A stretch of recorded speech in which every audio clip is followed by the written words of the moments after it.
Hello friends, my name is doctor Omkar. Welcome back to my channel. तो सबसे पहले आप मेरे हेयर्स चेक कर सकते हैं और मेरी बियर्ड्स चेक कर सकते हैं। अब जो मत कहना कि मैंने डाई वगैरह लगा रखी है, तो जो है नेचुरली वाल ऐसे हैं। तो आज आप समझ ही गए होंगे। वैसे तो मैं किस चीज़ की बात करने जा रहा हूँ, मैं बात करने आया हूँ हेयर फॉल के बारे में। हेयर फॉल लाइकली आजकल एक आम सी बात है, कॉमन सी बात है, लड़कों में भी और लड़कियों में भी। लड़कों में ऐसा होता है कि उनके बैक साइड पे जहाँ पे गंज पड़ने लग जाता है, उनकी फोरहेड लाइंस जो होती है वो काफी ज्यादा पीछे चली जाती है, मतलब जंगेज में चली जाती है। और सेम ही ऐसा लड़कियों में है। लड़कियों में मतलब वो कॉस्मेटिक वगैरह ज्यादा यूज करती हैं, या बालों के लिए हेयर फॉलिकल्स वगैरह, केमिकल्स वगैरह ज्यादा यूज करती हैं, तो इस वजह से वो प्रॉब्लम्स आनी शुरू हो जाती है लड़कियों में। कुछ लड़कियों के बाल तो ऐसे होते हैं जैसे झाड़ू जैसे झाड़ू के बाल होते हैं, मतलब। सॉरी, मैंने ऐसा बोला बस सिर्फ आपको बताने के लिए बोला कि वो दो मुंह में बाल होते हैं। उन सब के रीजंस आपको मैं बताऊंगा, वो क्या होते हैं, किस चीज की वजह से होते हैं, उनका ट्रीटमेंट क्या होता है, इलाज वगैरह मैं सब भी आज आपको बताऊंगा। चलो सबसे पहले मैं कॉमन रीजन बताता हूँ बालों को। कॉमन रीजन में ये होता है कि जेनेटिक्स होते हैं, हार्मोनल चेंज हो जाते हैं, हाई स्ट्रेस लेवल जो हो जाते हैं। तो सबसे पहला कारण ये होता है कि फैमिली हिस्ट्री में जेनेटिक्स आ जाते हैं। मतलब आपके अगर बाप दादा के बाल झड़ रहे हैं तो कॉमन सी बात है, आपका आप में भी उनका ही डीएनए है, तो कॉमन सी बात है कि आपके भी बाल जंगेज में झड़ना शुरू हो जाएंगे, जब आप में भी गंज पड़ना शुरू हो जाएगा। ये होती है जेनेटिक्स प्रॉब्लम।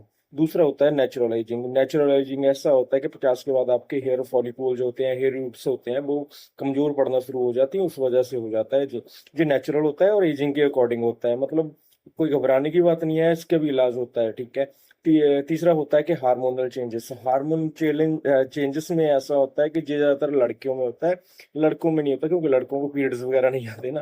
तो लड़कियों में ऐसा होता है कि को थायराइड इशू होता है, थायराइड की वजह से हार्मोन चेंज हो जाते हैं, पीसीओडी में चेंज हो जाते हैं, प्रेगनेंसी में चेंज हो जाते हैं, या पीरियड्स आने पर चेंज हो जाते हैं, जब मोनोपॉज की स्थिति में। मोनोपॉज मतलब मान के चलो कि 45 या 50 की एज के बाद लड़कियों को पीरियड्स आना बंद हो जाते हैं, उसे मोनोपॉज की स्थिति बोलते हैं। मेडिकल इशू में ऐसा होता है कि ज्यादा अगर आप ज्यादा बीमार रहते हैं, और अगर आपकी ज्यादा दवाई चल रही है, या आपने दवा ज्यादा एंटीबायोटिक्स वगैरह खाए हैं, या कोई दवाई कुछ भी ला लो, ऑटो इम्यूनिटी सिस्टम पे भी जो इफेक्ट डालती है, उसके साइड इफेक्ट की वजह से ऐसा होता है कि स्कैल्प डैमेज हो जाती है, और बालों के रूट्स वगैरह वो कमजोर पड़ जाते हैं। ते पांचवा इसमें होता है हाई स्ट्रेस। कुछ लड़कों या लड़कियों को ऐसा होता है कि बिन वजह की स्ट्रेस लेते रहते हैं, उनको ज्यादा टेंशन रहती है। टेंशन की वजह से जो ब्रेन वेव्स होती हैं, वो स्कैल्प को डैमेज करती रहती हैं, और हेयर रूट्स को डैमेज कर देती हैं, मतलब कमजोर कर देती हैं काफी ज्यादा। सेम है इसमें होता है पुअर न्यूट्रिशन। पुअर न्यूट्रिशन मतलब कि मानो के बालों के लिए बायोटीन चाहिए, कोलेजन चाहिए, और कैराटीन चाहिए, ग्रीन टीज चाहिए, ग्रेप सीड्स चाहिए, मल्टीविटामिन मिनरल सब चाहिए। मतलब ऐसा तो है नहीं कि वो सब हम खाने से लेंगे, इतना खाना मतलब मल्टीविटामिन वाला खाना लोगे तो मल्टी मिनरल सूट जाएंगे, मल्टी मिनरल वाला लोगे तो कोलाजन सूट जाएगा, कोलेजन वाला लोगे तो ग्रीन टी सूट जाएगी। ऐसा सब होता रहता है। न्यूट्रिशन तो कभी पूरा हो नहीं सकता वैसे भी, क्योंकि जो झंझट वाला काम भी है, और इतना कौन करेगा कि हाँ अलग अलग खाना ला के अलग अलग टाइम पे खाओ। ये झंझट वाला खाना काम भी है, और दूसरा ये महंगा भी बहुत पड़ जाता है। और इस सब के लिए मतलब विटामिन सी हो गया, विटामिन ई हो गया, बायोटिन हो गया, ये सब की जरूरत पड़ती रहती है। इन सब का छुटकारा पाने के लिए मतलब ये सभी चीजें आपको मैं एक ही कैप्सूल में बता देता हूँ, जिसमें ये सभी चीजें पाई जाती हैं, और आपको अलग अलग चीजें लेने की जरूरत नहीं है। सिर्फ आपको जो एक कैप्सूल लेना है, जो ये कैप्सूल आता है हेयर ऑक का आता है, इसमें अस्ट्राकॉन कंपनी का होता है, जेनरिक कंपनी का है। तो इसमें सभी चीजें होती हैं, कोलेजन इसमें होता है, ग्रेप सीड इसमें होता है, ग्रीन टी इसमें होता है, ते निकोटिनामाइड इसमें होता है, विटामिन सी इसमें होता है, बायोटिन इसमें होता है, फोलिक एसिड इसमें होता है, विटामिन बी सिक्स इसमें होता है, एल कार्टिनाइन वगैरह सभी कुछ होता है इसमें, सोडियम पोटासियम जो भी चाहिए वालों को, मतलब मान के चलो इसमें अमीनो एसिड भी होता है। तो they are the nutrition supplement packed by amino acid with multivitamins and with multiminerals। जो चीजें आपको खाने से नहीं मिल पाएंगी, वो सभी चीजें आपको इससे मिल जाएंगी। इसमें ऐसा होता है, मेरे कहे पे एक बार आप यूज करके देख लो, आपको मतलब शिकायत का मौका नहीं मिलेगा, मतलब शिकायत करने का मुझे मौका मौका नहीं दोगे आप।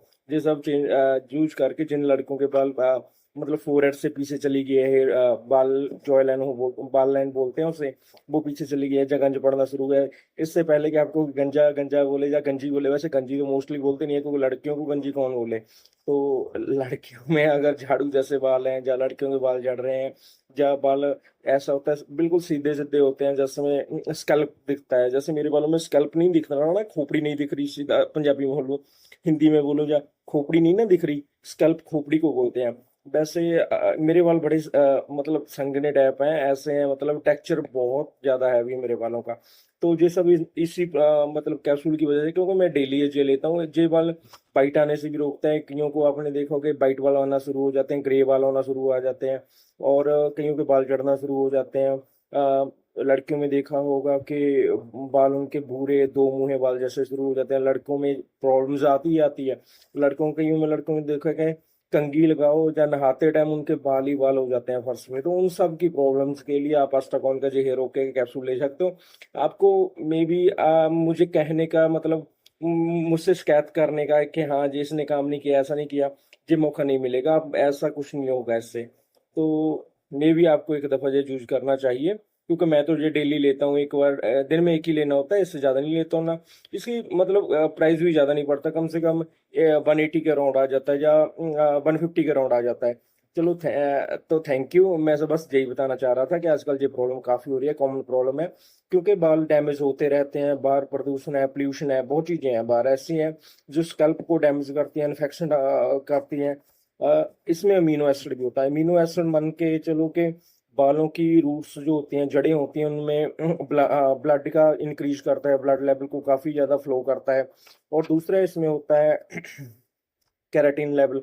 कैराटिन लेवल ऐसा होता है कि अगर बालों का कैराटिन लेवल ऐसा, तो आपके बाल ज़्यादा ब्लैक रहेंगे, बाल वाइट नहीं आएंगे। मतलब मान के चलो 50-55 तक तो वाइट होने से रहे, आपके बाल ब्लैक ही ब्लैक रहेंगे।